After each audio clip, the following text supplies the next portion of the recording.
just deal with me. Thank you and welcome to the show this morning. The topic this morning is the African Street Festival and the Freedom Rides revisited. And of course, we have with us to talk about the African Street Festival, Kwame LLillard, and to talk about the Freedom Rides, Mr. ACason1, a participant in the Freedom Rides. And of course, Kwame, let us welcome you as well as you, Mr.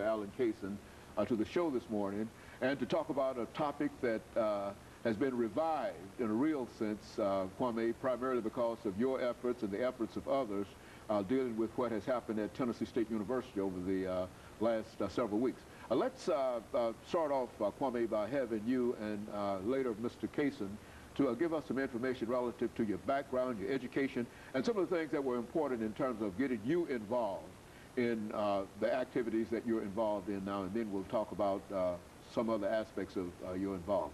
Well, in 1961, you know, that was 2 years after the initial training of the students in the Central Committee here in Nashville, around the First Baptist Capitol Hill, around Clark Memorial.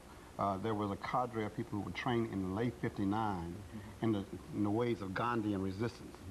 And when '60 came, they were prepared to start the protest. Of course, Greensboro, North Carolina, hit on February 1st. Those students in Greensboro created the sit-in movement in Greensboro. But 13 days later, their much better organized Nashville movement undertook a successful sit-in movement that resulted in the first lunch counters in the South being open to all races. So we were much better trained. We had a better support system in terms of adults, the legal system here in Nashville than it did Greensboro. So Greensboro was given the credit February 1st, 1960 for being the first student protest.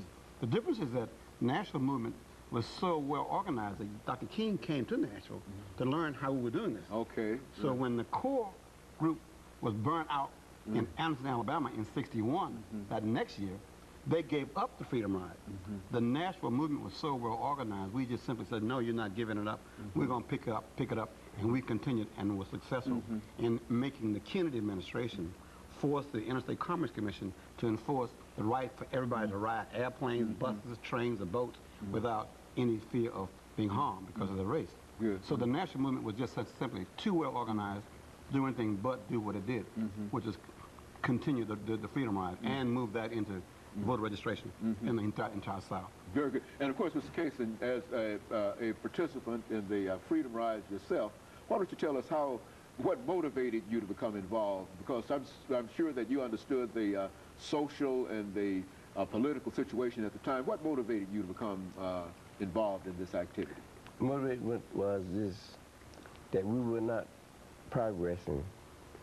What the jobs, our background, only thing we were looking for being a teacher. If there's not teaching jobs, what we're looking at, another thing is zero.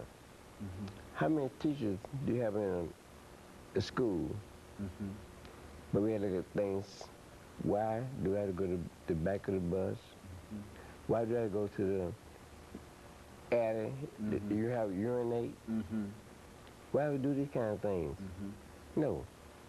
I said, I'm tired of it. My parents, they my loving parents, they grew up in this kind of situation. I was not going to deal with it. It was a change that we made. And I said no. In spite of all the danger that you might face, you decided that you would not go along with that. I would not go along with it. Plus, you have to realize that things happened years ago, back before we were born. And in Christ's days, with people had to stand up for themselves. And now it's time for we to stand for ourselves. Even though we might die. But yet still, we will not go out and hurt anyone. We were nonviolent. We were loving. We were caring. We were trying to show the people that love is better than hate. And of course, as we near this end of this first segment, with the quote that was made quite a while ago is that before I'd be a slave, I'd be willing to go to my grave, bury my grave, and so that was a prime motive in terms of the way many of you felt, that nothing was worse than the situation that you found yourselves in. Right, and plus we were not going to hurt anybody. And you were nonviolent. You were not there to try to kill folks, but only to demand the rights that you felt that you ought to have. Okay, and of course we're making preparations for the first commercial break, and then after which Leo Kwame is going to give us some information relative to an organization that played a significant role in this. Of course, we'll be back with our audience following this very, very short commercial break.